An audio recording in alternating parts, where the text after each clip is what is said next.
this is your old buddy Curt Towne. In this week's episode of This Towne Rocks, my buddy Rodney Justo is in from Atlanta Rhythm Section. He's going to tell some really cool stories, and we're just going to have a blast. So don't miss it. This Towne Rocks.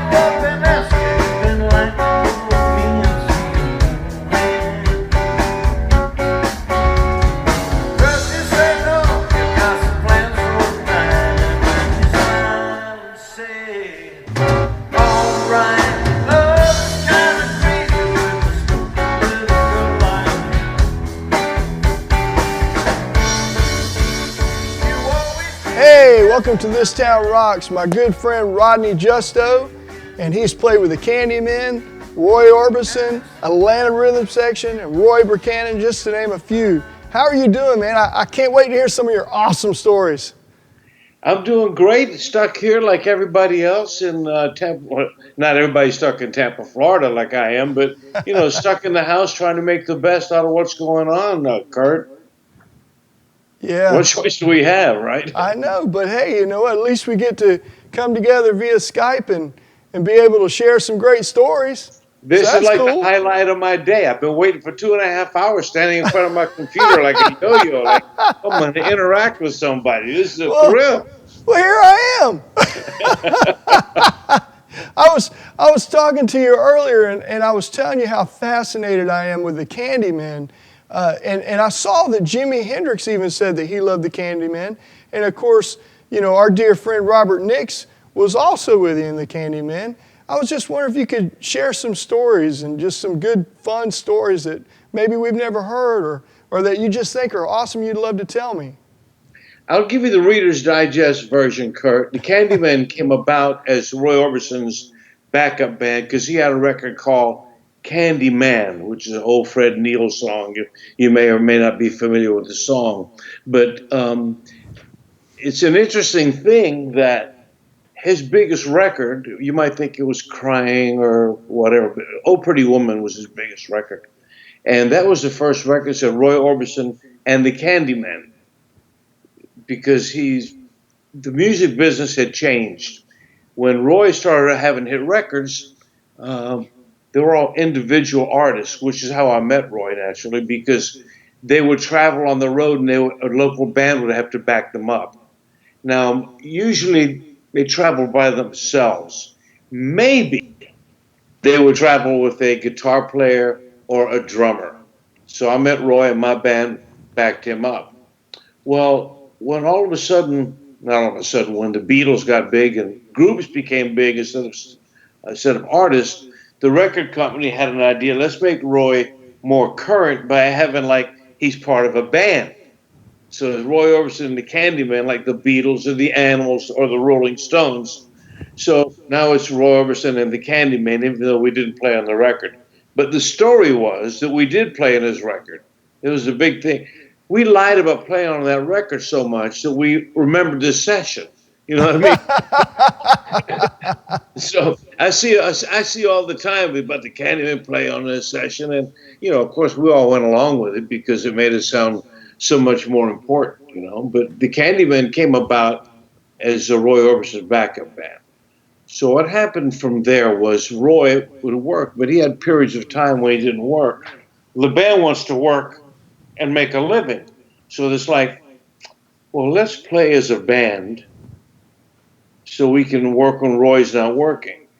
Bobby Goldsboro was the singer in the band, but when Bobby Goldsboro left to go on his own, now they're left with a band with no singer. So they called me. So that's how I joined the band. Then, you know, it's like anything else. You want to get better and better and better. Sure.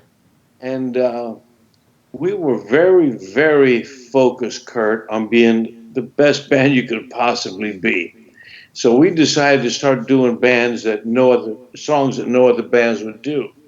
So when Sergeant Pepper came out, we did Sergeant Pepper. Good Vibrations came out, we did Good Vibrations. These bands would quit playing because they couldn't do their own music. Wow. So we would focus and do the most extraordinary things with just as 5-piece guys. We would play songs and people couldn't believe what we were doing. We went to New York and we played at a place called The Scene, and Jimi Hendrix was just starting to really get big. He was as big as the Beatles at that point. And he would come see us. The Mamas and Papas would come see us. John Entwistle would come see us. Van Morrison was like our opening act. We became the darlings of New York City. I've literally given up at trying to tell people about how good we were because one, I can't convey to people how good we were. Wow. You know, there's just no way. But we were really remarkable. I could show you old clippings when, saying the Beatles will be, the Beatles, the Candyman will be the next big American group. I mean, it was just pretty much a foregone conclusion. And we were, like I said, the darlings of New York City. Am I going on too long here? No, this is great. But I'll tell you a quick story that I've told the story before. We played New York City the first time we played a place called The Scene, and I was nervous. I'm like, oh, playing New York City or a bunch of hillbillies, acting like we know what's really cool, So we played this club called The Scene, and I get off the stage, Monty Rock, a guy named Monty Rock the Third, and the stage, and the first person I met is Al Cooper. And he introduces himself to me. He was Steve Katz, who was the guitar player. He says, "Hi, I'm Al Cooper with the Blues Project." Now, I had some recollection of the name Al Cooper. I remember I'd seen it, and I said, well, Al Cooper, I think he spells his name with a K instead of a C. So he comes up and talks to me, got a lot of real curly hair. He says, how long are you here for? I said, we're here for 10 days. He says, you're going to see how the New York underground works. Within a week, you'll be the hottest group in New York. Wow. Now, I got to tell you, I live in Tampa, which is like a big mafia city when I was a kid. When he said the underground, I thought he meant the underworld. I thought he meant like gangsters were going to be coming. I said, Right. gangsters are going to come here. What are we going to do? So he was right. I said, we're there for 10 days. Within 5 days, the place is packed. I mean, people are coming from everywhere to see us. There was even an article about us in the New York Times, which the New York Times did not write about rock and roll groups in those days. Wow. To my knowledge, it's the first time the term country rock was ever used. And people are coming up to me and saying, hey, man, great article in the New York Times. And I'm thinking like, big deal. What do I know? It was like being in the Dothan, Alabama Eagle or something. I didn't know it was a big deal, But it was remarkable. Everybody who was in the industry at that time would go to The Scene. They would come up and request songs from us, like kids. In the old days, you'd go up to a band, they're playing, hi, man, do you know so-and-so? Do you know this song? Or I heard you play this. Jimi Hendrix was always coming up. He would want to hear a song we did called The Sun Ain't Gonna Shine Anymore. Sun ain't gonna shine anymore. Or A Day in the Life. Wow. In fact, I was with a band called Beaver Teeth, and we did a song called Sing for You. And one of the lines was, Jimmy wants to hear in the day in the life, but the sun ain't going to shine anymore. Wow. It'll sound exactly like us, but we can't get our feet in the door. Wow. But all these big artists would come up, and we got to know everybody in the business at that time. It was just a magical time, Curt. It really was. A lot of fun. No money, when I say no money, we made money, but not the kind of money we should have made. But you're chasing a dream, money is not the big thing for you. If you can eat, and we had a disadvantage. We're all married with children, so we couldn't do the things that a lot of bands did. We all had families. We were very responsible. We couldn't go out and just raise hell. Right. it'll raise a little hell. Man, I know I saw the article.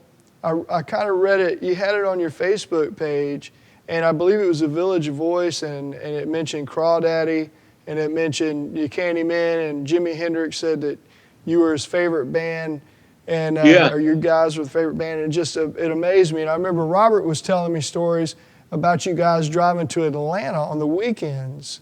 Now, that was backing up Roy Orbison, wasn't it, if I remember correctly?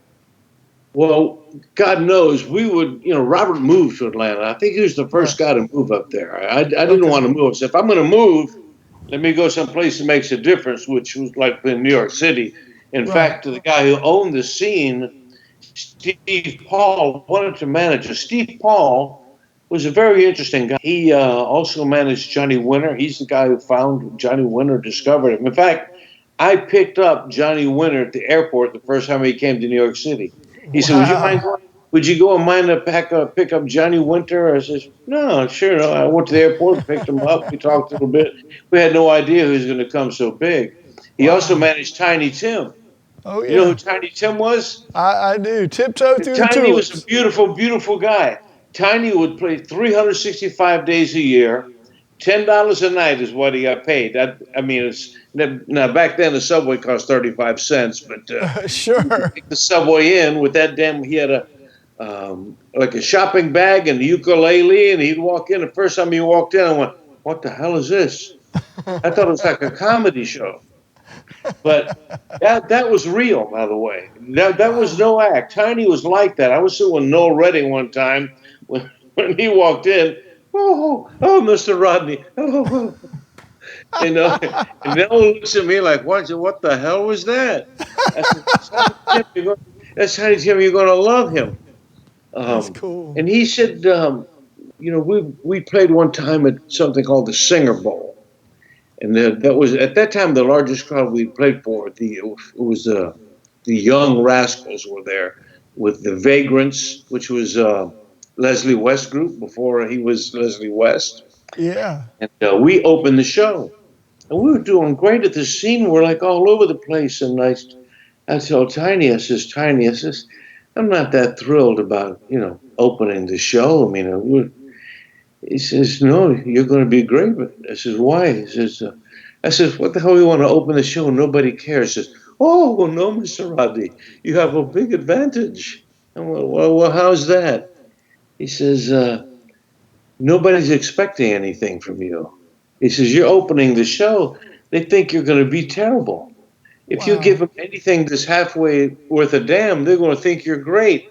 And he was exactly right. I never forgot that lesson, You show up, you do your best, and we use it to our advantage. We had a little that helped get our following in New York, and as a result of playing that concert, which is for us. And I'll tell you something else was cool. We didn't have our equipment, and Gene Cornish, who was the guitar player for the Rascals, says, no, man, you can use my guitar. Of course, you're welcome to. He was a very generous, good guy. They were a very, very big group at that time, and plus from New York. So I'll never forget him being such a nice guy. Yeah, that is wonderful. It's always nice when you can share gear and just have that camaraderie, and that's always a good thing. Curt, I think that the music business, by and large, is full of a lot of great guys. Sure. We've met a lot of really, really nice people. I mean, in many, many years in the business, I've only met a couple real jerks. Like I said, I don't like to talk bad about people. Right. But I try to make an exception about Van Morrison.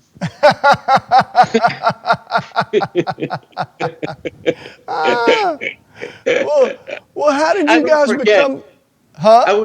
I told somebody yesterday. It might have been Steve. I says I have Spanish Alzheimer's. I forget everything except the vendetta. How many of you have gotten a guitar, tried to learn, gotten frustrated, thrown it in the closet, and never want to think about it again? I've heard it all. My hands are too big to play. My hands are too small to play. I don't have any free time. I've been there, and I know you've been there too. But Fender Play has the answer. Well, with Fender Play, you don't have any more excuses. What is Fender Play? It's a first-of-its-kind guitar learning platform from the authority in guitars, Fender. Fender Play is designed to change the way you learn to play guitar. Easy to follow, instructor-led video lessons, get even brand new players playing chords and riffs in minutes. Learn by playing the songs you love. Pick a style, choose your instrument, and get started on your path to playing hits from legendary artists including U2, Foo Fighters, Brad Paisley, Meghan Trainor, and many more. Each path teaches you skills while learning songs. Love to rock? Master power chords, leads, and hammer-ons by playing ZZ Top, Stone Temple Pilots, and the Rolling Stones. Choose country, and you'll learn finger-picking, syncopated strumming, and bass note strumming by playing Carrie Underwood, Tim McGraw, and Willie Nelson. Want more? There's also pop, folk, and blues. Fender Play makes it easy to pick up your instrument and start playing, even if you only have a few minutes a day. Lessons are short, clear, and guide you step by step.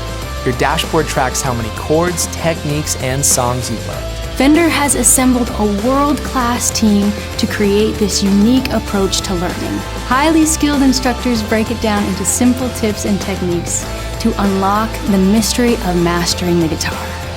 Ready to play? Start your free 30-day trial at play.fender.com. Online lessons only from Fender. So how did you guys become Atlanta Rhythm Section? How did that work out? Curt, when the Candymen broke up, I mean, that was a tough thing. We'd been together 4.5 years. We were just so good. But you know how sometimes the stars just don't align? Yes. And we'd worked so hard to be so good, and we'd reached a point of career where nothing was happening. Plus, a couple of the guys, were little, I can't think of a word, like disrespectful to the band. It's gotten to where drugs were becoming involved. Sure. Alcohol had taken its toll, and it reached the point where there was just a lack of responsibility. You're getting drunk and you can't play right on stage. I'm like, that doesn't make it with me. I can't be a part of it. So so that pretty much ended. I came home for a year, and I got a call from Buddy Bowie. Buddy Bowie had a concept. He'd heard an album called Super Sessions with Al Cooper, of all people, Stephen Stills, and Mike Bloomfield. And he called me up. He says, Rock, if there can be a Super Sessions, why can't there be a super band? This is before the term super group had ever been thought of. But he says, I want to get the best players from the South and put them together and have a band. I'm like, whatever. So he says, no, but the thing is, I'm building a studio, and we're going to make records for other people. Now, Buddy had already started making records for the Classics 4. He'd had a couple of records with the Classics 4. He produced Cherry Hill Park, which Robert Nix had written for Joe Royal. So he saw an avenue for us to be able to play on other people's records while we're becoming this super band. So he asked me if I wanted to move to New York. I said, well, who's in the band? Rather, to Atlanta. He said, well, who's in the band? He says, well, I got Dean Daughtry and Robert Nix from the Candyman. I'm going, well, it's kind of like a nucleus of where I've already been. I got J.R. Cobb from the Classics 4. I knew J.R., great guitar player, great friend of mine, singer, very talented guy, songwriter. And I'm going to get Barry Bailey and Paul Goddard. I knew them both from the Atlanta music scene. So I said, okay, I'll do it. So I moved to Atlanta. Sent my first wife, she moved to Puerto Rico. And I moved to Atlanta by myself. I lived with Buddy while we're putting it all together. We actually helped build the studio. Now, you should have seen Robert, me, and, we were the main two, I guess, because Dean didn't do much. I mean, we're laying tile, picking up glass, putting up insulation. We had a blast putting that thing together. So that's essentially how the band got started. And we managed to make a living while we were waiting to make our own music by playing other people's records, primarily B.J. Thomas. He provided a lot of income for us. A guy named Richard Supa, who was Richard Supo was one of the lead participants in the play Hair in New York City. And Joe South and Billy Joe Ross, who were making all those records. But Supo went on to be a co-writer of many of the Aerosmith hits along with Steven Tyler. I speak with him every once in a while. Supa's band also had a guy named Liberty DeVito playing drums. So that's how I got to meet Liberty DeVito, who went because Liberty's a very well-known drummer from being the Billy Joel band for so many years. Yes. And a sweet guy. So we managed to make a living while we were putting that first album together with the Atlanta Rhythm Section. That's so cool. So cool. It was great. It was great. The album didn't. It had some critical acclaim, but no sales. And as a result of no sales, the money was getting sourced. As I alluded, we were all married with families. Right. And when you're not making much money, you have to find a source of income. And I had a daughter that had some health issues. So she had to have a couple of operations. And me, like most stupid musicians, didn't have insurance. Sure. How do you pay for these things if you don't have insurance and no money? So I had to find a way to generate some income, which meant I would have to leave. And I moved to New York because the band at that time was going to become heavily involved in doing soundtracks for a cartoon show. Wow. Which casting the Sundance Kids. And I told Buddy, I says, where does little Rodney fit in this picture? You can do more record jingles and says, I can't do it. If I got to do a background, I'm going to go someplace where I can make money doing it. So I left, first wife back to Puerto Rico. Now I'm moving to New York City, and as I left the band and the Atlanta Rhythm Section. As you probably know, they struggled for a couple of years, but they ended up having hit records without me, which personally I thought was a little selfish. I get more credit really than I deserve, Curt, because I'm back with the Atlanta Rhythm Section. But the truth be known, Ronnie Hammond sang all the hits. But I'm lucky that I sound enough like Ronnie Hammond where we can play as a band and I can help carry on the legacy of the band without sacrificing the sound of the band, Yeah, you guys are fantastic. I don't just say that because we're friends.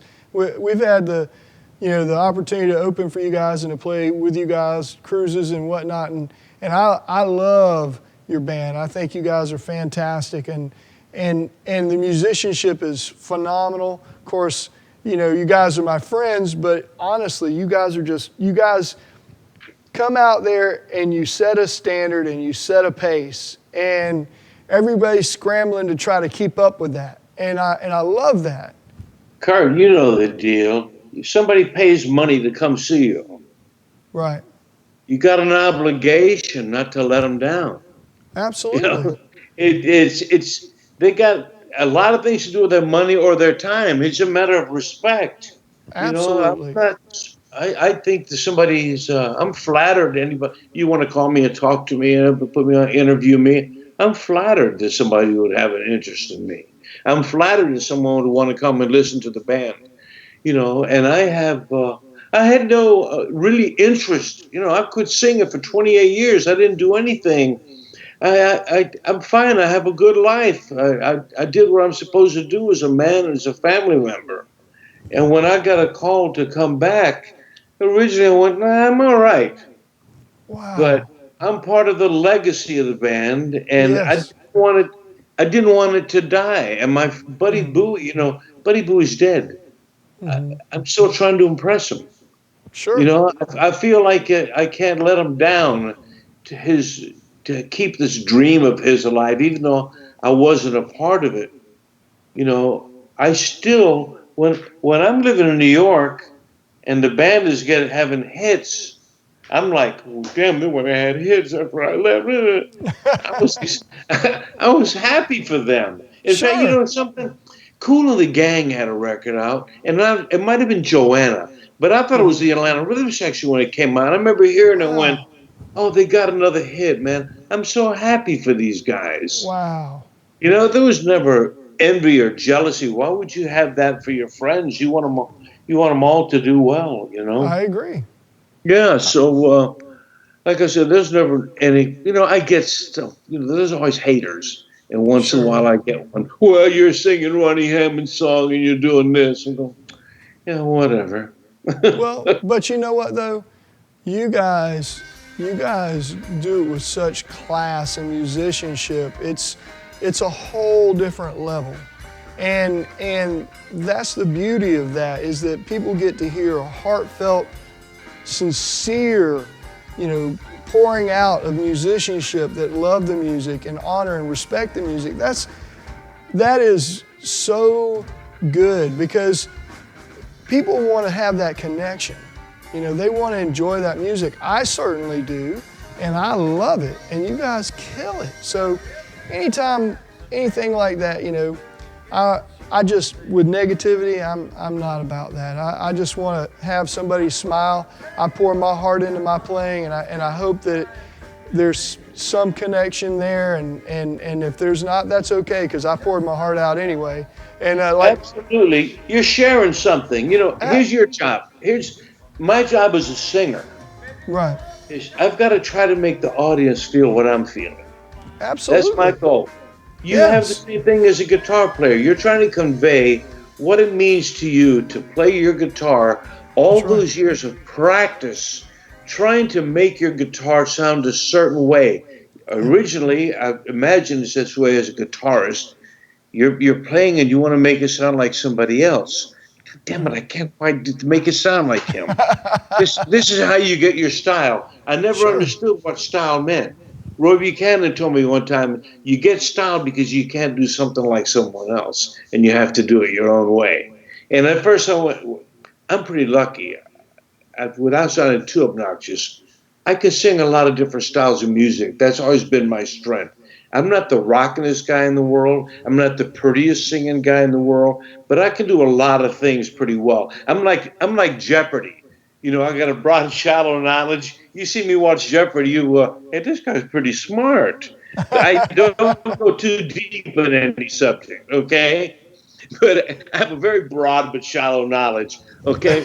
Well, it's the same thing with developing style, you know, but you have an obligation to do your best for people and to show respect. And I that's agree. the way I function. And I'm sure you're the same way. I've seen you play. It's like you got to be good. You want people to enjoy what you're doing. You know, I've always said that life is, you know, you're a little kid and you're riding a bicycle and you see your mother and you, hey, look, Ma, no hands. Okay? That's what life is. Okay? Sure. Especially if you're an entertainer or a musician. It's Right. always, look, Ma, no hands. Look what I can do. Sure. Sure. Right? Absolutely. I know when I walk on that stage, I'm a completely different person, but I just put my heart out there, no holds barred. And that's all I can do. You do your thing. Have you interviewed Jimmy Hall yet?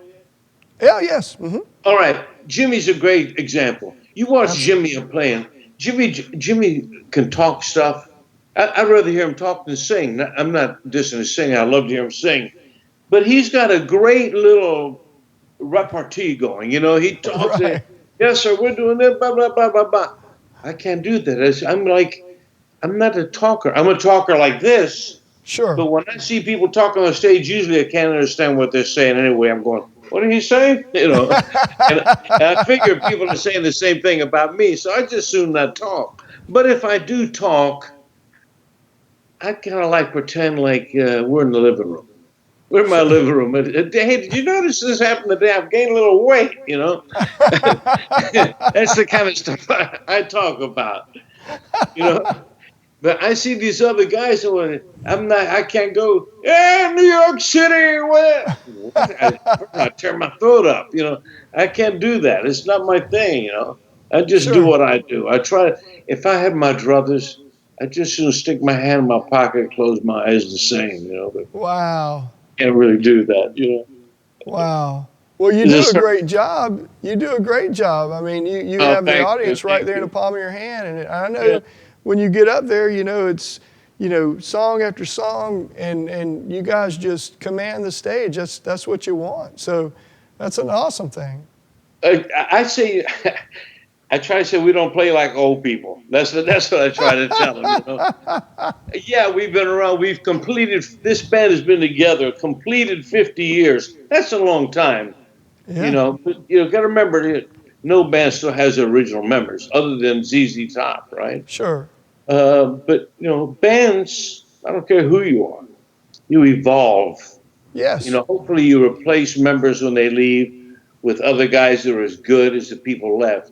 And even if they're not, sometimes they bring something better. You know, we mentioned the Candymen. We had a guy named Bobby Peterson playing keyboard.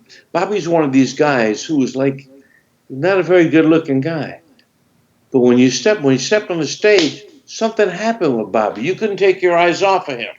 Well, he leaves because of he got drafted. They would say, when you get we can do a 5 or 6 hour interview. I'll tell you stories about Bobby Peterson. But we got Dean Daughtry. Dean Daughtry wasn't as good a piano player as Bobby Peterson was. But he wanted to be in the band so desperately.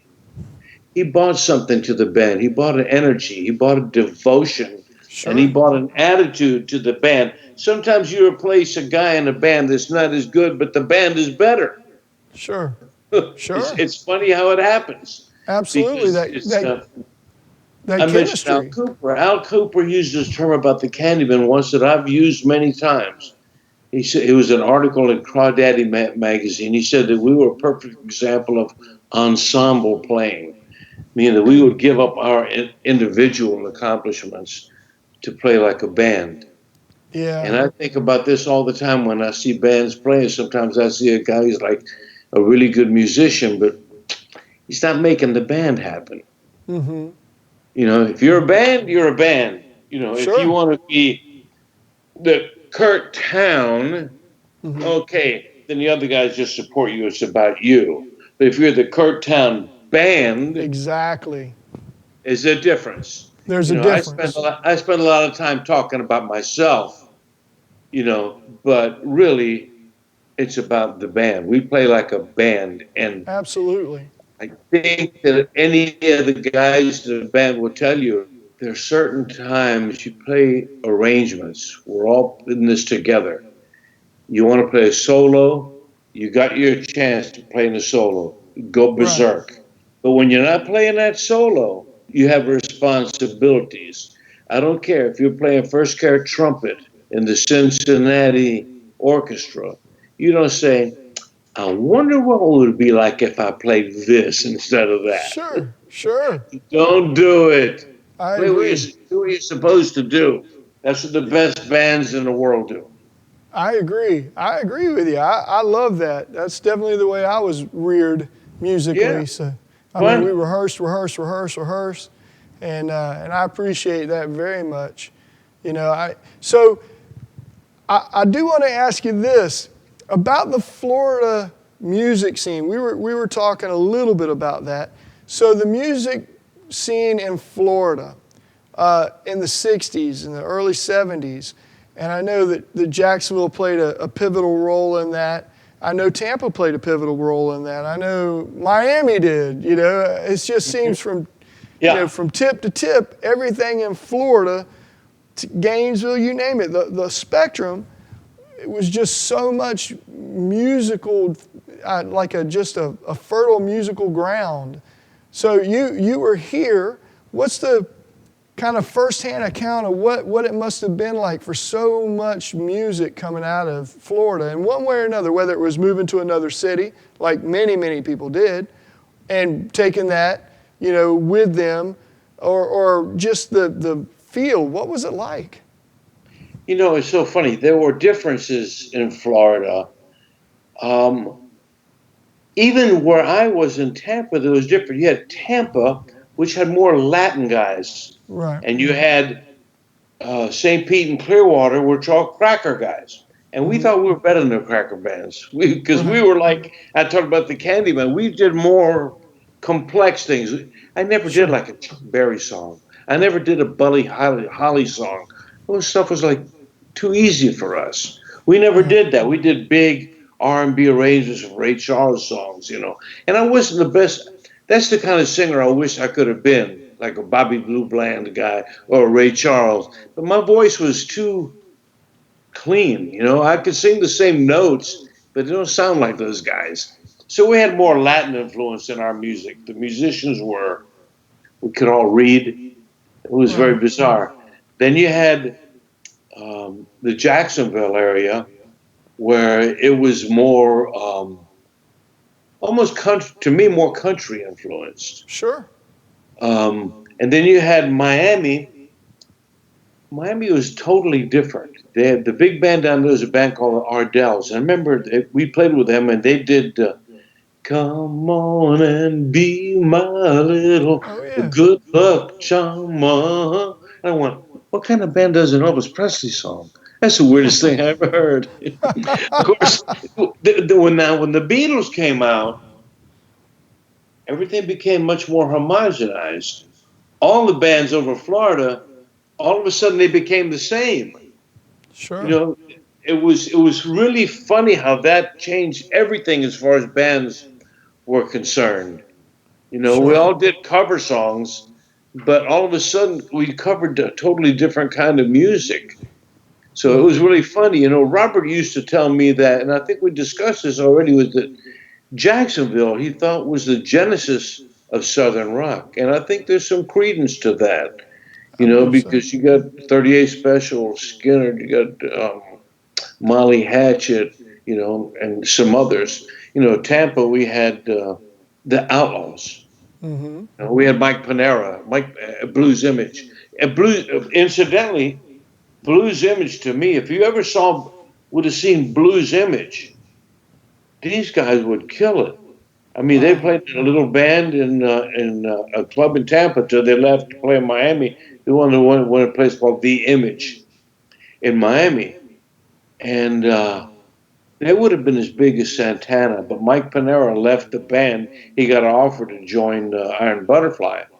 Oh wow. But if he had not left, if he had not jumped Blues Image, oh man, I saw him with Wow. Iron Butterfly, and I wanted to jump out of my seat. You know, I know Mike for a long time, since he's a kid. Just like I mentioned the Outlaws. I remember the Outlaws, they were little kids. David Dix is playing, Henry Paul, Huey Thomason, and Billy Right. Jones. They were the kids, you know, and I said, well, these guys are good. I always liked them. Like I said earlier, when you see your friends having hit records, Sure. man, you're happy. I was like, man, look Absolutely. at these guys, the Guitar Army. Where the hell did that come from? You know, and you got to hand it to Henry Paul. Like I said, they're closing in on 50 years too. Yeah. He's kept that band together. They work a lot, by the way. That be honest, that's almost like working for a living. You Sure. know, we were gearing up this year. Ironically, we were going to have the biggest year since the glory days. I mean, Sure. we had a lot of dates booked. I was very happy about that because I've been back in the band for like 9 years, and not only were we working more, we were working more for more money. Right. So I was happy to see the fruition of that, Curt. Sure. When all this changed everything. All of a sudden, just like, man, we're working a lot to, hello, there's no work, you know. Sure. So Absolutely. it's a matter of how much do you want to work also. I don't want to work too much. I mean, Sure. I've always said, I can't take a vacation because what if a gig comes up for the band or this and that? Now I got all the time in the world. I can't go anywhere. No one let me in the country. Yeah. I know. But you know the fans of music are hungry, just as hungry as the musicians and entertainers. So I know when we're able to get back to it, I know that it'll be a very happy reunion for all of us. I'm certain of that. You know, I'm sure you feel the same way with the guys in your band. After a while, you're together a long time. You're like pals. You literally like family. Absolutely. You know, and we got a date this weekend, by the way. We're playing a gig. That's great. Gig. I'm not getting on a plane. I'm out of my damn mind. I'm driving 12. We got a gig in Virginia. Now, I'm 75 years old. I'm diabetic. I'm overweight. I got coronary disease. I'm not too crazy about getting next to people with coronavirus. Sure. I'm driving up to this place because I'm not going to get on a plane. It's a 12-hour drive. I'm leaving a day ahead. They're taking everybody's temperature. Yeah. They got to wear masks. They have little isolated areas for if you come with a friend of yours. There's like a big circle. You got to stay in this circle. It's 6 feet away from everybody else. I've let them know I'm not going to do sound check, no meet and greet. The closest contact I'm going to get to anybody is me going like this and grabbing the check when I get paid. I'll grab that check and I'm out. Okay? But I'm happy to play. Absolutely. I'm really looking forward to seeing the guys in the band. You know, I'm looking forward to so how you doing, man? What's happening with the kids? The kids doing okay? How about the wife? You know, we get to see each other instead of calling each other just to check. Yeah. You know, it's great to run into your mates. You know what I mean? Absolutely. That's the best part to me. You can ask the guys in the band. I'm not just saying this. To me, the best part of the gig is after the gig. We sit around, sign T-shirts, and sell CDs. And we meet people, and they come up and talk. And oh man, Atlanta, I love you guys. You know, I just lived my entire college experience tonight. Thank you so much. That's my favorite part of the night is when I get to hang around with people, you know? Absolutely. I'm a people person. I can completely relate to that.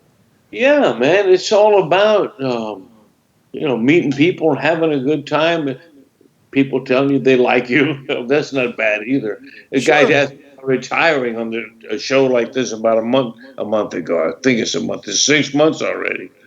He said, "You talking about retiring?" I go, "Well, let me tell you what a gig is like for me. I usually get on a plane. I go somewhere. Somebody meets me at the airport. They're like, 'Hey, man, nice to meet you. How are you?' And they treat me really nice. I go someplace that I sing. They give me money. More people treat me nice, and I come home. All right, now what part of that you want to give? That sounds great. Right, and I retired. Come home for everyone to ignore me. Yeah, and by the way, take out the trash. Yeah, right, exactly. You hit it right on the head. Hey, so are you married or are you happy? You know, I'm married and happy. I know. Yeah, matter of fact, when we played in Tampa together, I think it was in January or February. When we played together, it was freezing. I know you remember that. But my wife and daughter, boy, they right after the show they were freezing, and they took off. They just couldn't take it anymore. So she sends her best. I truly said, tell them I said hey. But you know, definitely, you know, be sure and tell Dave and Steve and everybody that I said hello too when you see them this weekend. I'd really appreciate that. Yeah, of course. I want to tell them I did this interview and what a good time I had. That's awesome. I like this. I always say I'm the perfect guy for this job. You are. It's great. It's fantastic. I love just hanging around and just telling stories, please. Yeah, that's fantastic. This is great for me, man. Well, I can't thank you enough. I appreciate you so much. And I appreciate your friendship and your musicianship. I appreciate your music. You know, appreciate your music and your stories. I'm just so grateful that you took out the time to come and talk to me and spend this time with me. I'm sorry that we couldn't do it in person, but I look forward to seeing you again that way too. Everybody wants to talk to me. I'm just flattered. I'm happy you're doing this. I think there's a lot of people I have no idea who you talk to. You told me to talk to Jimmy Hall, and you're getting ready to talk with Henry Paul. I would think that people are going to relish the idea of hearing the stories these people talk about. I'd love to hear them myself, you know. So I'm no different from everybody else in the audience. You know, I'm a fan, and I love people that remain fans. You know, Paul Schaefer. Paul Schaefer's the coolest guy. Paul Schaefer never stopped being a fan. He has his own TV show, and I see him asking these people questions. I'm going, hey, damn, Paul, I'd like to ask the same questions. That's so doing this. That's cool. Yeah. Right. Never stop being a fan, man. That's what makes doing this for a living so great. I agree, and being able to, share stories like we've been, and to hear those. Usually, it's just kind of catching up in the backstage in the dressing room or something, and just sharing these stories. And that was part of this whole idea, is that to give somebody an opportunity to hear these stories from the artist. That I've been so blessed to be able to hear some of these stories on a firsthand account. So to me, it's great. I'm a fan, so I love it. Man. It means everything. You have a great thing going for you. You're not shy. You're very friendly. I'm friendly too once I get to know someone. Sure. But I don't know as many people as I should know. I don't go and introduce myself to people. The other guys in the band, they have the pictures taken with people. I'm going, damn, I wish I would have done that too. That's so cool. You met so-and-so? Damn, why didn't I do that? Well, it's never too late. Yeah, I'm working on it. Yeah. Well, you're awesome, and I can't thank you enough. I really sincerely appreciate you coming on the show, and I can't wait to catch up with you in person again and see you guys and really catch up and get to hang out with you some more. I can't wait to see you. Me too. It'll be great. It will be. I can't wait. Hopefully we'll do some more shows together in the not so Let's stay distant healthy. future. We stay healthy, the rest of it take care of itself. Amen. Right? Well, thank you again, my friend. Thank you so much. And the same to you. You be good to yourself, man. It's been a real treat for me, Curt. Thank you, buddy. I appreciate you, and God bless you and your family. And you. All right. I'll talk to you soon. Man. Thank you. Thank you, buddy. All right. Bye-bye.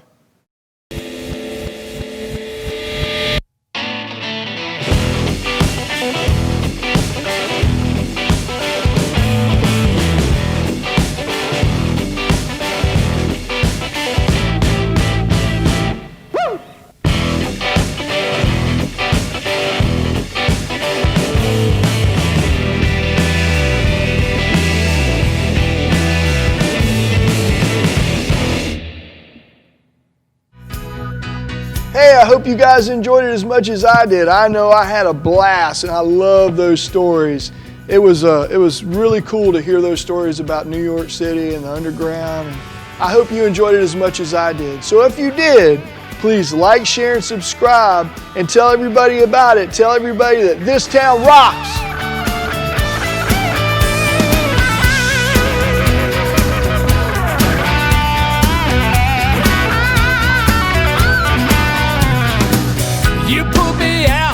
The side street, it's a cold war on the concrete, and baby, your love is so bittersweet. It's gonna be the death of me. Roll me over like a cyclone, call my name on the tombstone. Baby, when I'm dead and gone, you'll be standing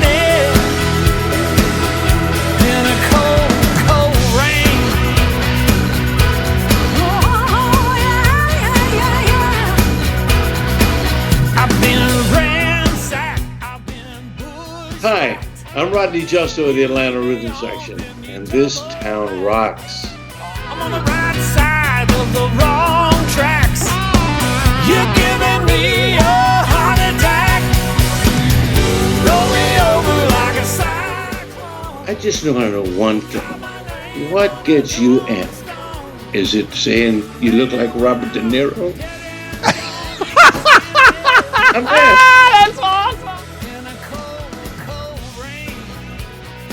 Yeah, he said you look like Danny Aiello. I don't know who I look like everybody. Okay, I like Joe Pesci, Danny Aiello's a new one, Frankie Valli, Tony Orlando, Jim Croce. Hey, if you're Italian especially, I look like you. And the funny thing is, I'm not Italian.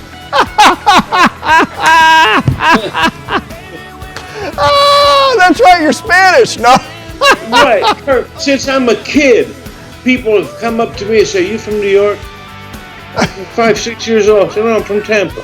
Right. Oh, you're Italian, right? Hey, goodbye. No, I'm not Italian. I'm Spanish. It doesn't stop, man. Danny Yellow. That's awesome. Oh, Robert De Niro.